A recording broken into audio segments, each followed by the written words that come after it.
যা ভাই স্কুলে যা, ভালো করে পড়ালেখা করবি, আমি তোর ইঞ্জিনিয়ার বানাবো। না ভাই, আমি বড় হয়ে ইমাম হতে চাই। না, হুজুর হবে, ইঞ্জিনিয়ার হবি, ডাক্তার হবি, যা। আরে আপনার তো খুশি হওয়ার কথা, আপনার ভাই হুজুর হইতে চাচ্ছে, মসজিদে ইমাম হইতে চাচ্ছে, আর তাতে আপনি ইঞ্জিনিয়ার বানাতে চাচ্ছেন।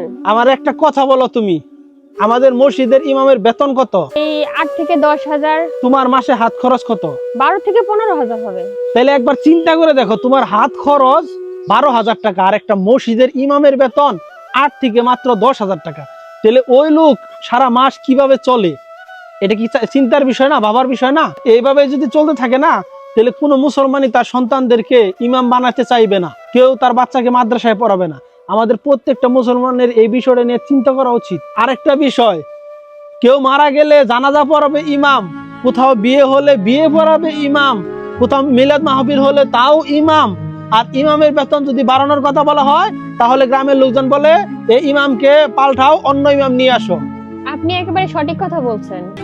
Affeder günahı Allahu Allah.